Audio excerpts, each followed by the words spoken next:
Well, a warm welcome along to our latest weekend review. You're with me, Jack Ogalbe, partner James Mason. We're going to talk about the main talking points from the Premier League's weekend action. Where else to start though but at Anfield?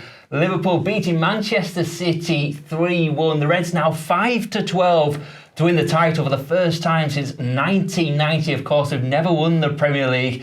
And, well, it's theirs to lose now, James. You'd say it's theirs to lose, but I still don't think Manchester City are out of this one yet. Yes, Liverpool won 3-1, and on that balance of thing, you think it was a convincing victory, but City had chances. Sergio Aguero passed up a couple of good opportunities. His barren run of never scoring at Anfield continues, and I think on another day, City probably would have got a point, or even a little bit more. Of course, there's the controversy of the VAR talking points. Alexander-Arnold's handball, we'll say. And then straight away, Liverpool go down the other end and score through a cracking strike from Fabinho. So, yes, at the moment, Liverpool have got that healthy advantage, but out the corner of the right, they are seeing two teams closing down on them. Chelsea and Leicester are both 8 points behind them now, and suddenly, it's not just a two-horse race, it could be a four-horse. Absolutely, yeah. I think we were all surprised at the end of Sunday when we saw the final table. All the teams have played the same games, but City fourth in that table. And like you say, Leicester and Chelsea coming up on the rails. Leicester 40-1 to win the Premier League title. Famously, we saw much bigger odds when they did the job in 2015-16, of course, but they beat Arsenal 2-0. Jamie Vardy, 11th goal of the season, 4-1 favourite with most bookmakers to win the Golden Boot for this season. He's on fire, and the Foxes are. Yeah, Foxes playing very, very well at the moment. It was quite even between them and Arsenal, I think, for around sort of 50-60 minutes, and then suddenly Leicester just hit another stride in that sort of last half an hour. Vardy was on form again, but it was the goal of James Mason that was the best one. Just the little ball towards the edge of the box and just hit it with the outside of his laces there through the legs of the defender. It was a cracking strike, and it shows the confidence that he has at the moment. They've got a lot of players that are in form. I just think Leicester under Brendan Rodgers, they're just going about their business nice and calmly at the moment. You know, they're being asked about whether they're title contenders now, and they're just playing it cool. They're saying, no, we're just focusing on top four. That's where we are. If they can suddenly get to within sort of 6 points, 5 points, 4 points within striking distance, we'll have to wait and see. Yeah, Johnny Evans, Leicester defender, said judges after Christmas. He's been in there and done it all before with Manchester United. Chelsea, they've won 6 in a row now. They're third in the table after that 2-0 victory over Crystal Palace.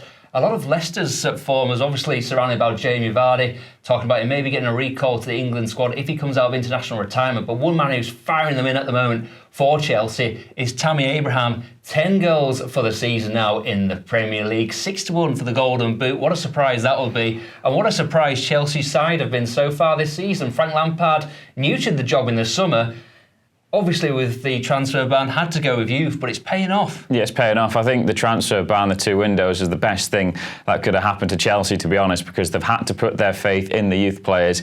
And Lampard there as well, I think, was a good appointment because he worked with Mason Mount at Derby. Now he's got the others in. Tammy Abraham, to be fair, I had my reservations about him. I didn't think he would do it for Chelsea this season. I didn't think he'd get 10 goals. And obviously, he's already got to that now, so I look a little bit silly. But no, I think Chelsea, they're playing well. They've got the youngsters, Reece James, Callum Hudson-Odoi's back from injury now, and you just think there's a good feel-good factor around this Chelsea side at the moment. They're even doing pretty well in the Champions League also. They had a brilliant 4-4 draw against Ajax, which was a thrilling game. So at the moment, everything's going well. And again, I think Chelsea, a bit like a Leicester, they're just saying, yeah, we're taking things in our stride. We're not thinking about any sort of title. They're still sort of saying it's Liverpool and City, putting the pressure on those two. And I think that's not a bad route to go down for. Absolutely not, no. Liverpool, Leicester and Chelsea absolutely flying at the moment. But for every winner, there's got to be a loser, hasn't there? And Southampton are struggling. 19th in the table. They've not won at home all season.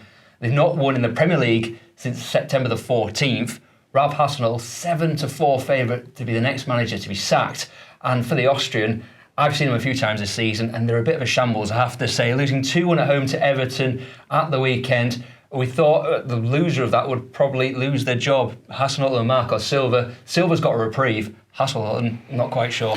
No, it's a strange one because when he came in last year and took over them in the second, or just over the second half of the season, he did a good job. He got them going again. He got them playing good football. And you looked at the players in their squad and you thought, well, this will be enough. And actually, you expected them to kick on a little bit in this campaign, but it just hasn't happened. Whether it's that sort of summer business wasn't good enough, whether some of the players, I mean, he's tried to cut out the dead words, you know, more some of the higher earners that he doesn't want in there anymore. He's tried to phase out of the team. But, I mean, Cedric Soares has worked himself back into it in recent times. And I think that's maybe saying, well, Hasenhuttl saying anyway, actually, the youngsters aren't really doing it for us. So they're under a lot of pressure. It would be no surprise to see him go during the international break because it gives the new manager a little bit of time, if they've got someone lined up, to work with the squad. But it's certainly a disappointing sort of season at the moment for them. The only saving grace is, you can say, they're only a couple wins or maybe just one win from getting themselves back in to getting out of that relegation zone. It's still very, very tight at the bottom. So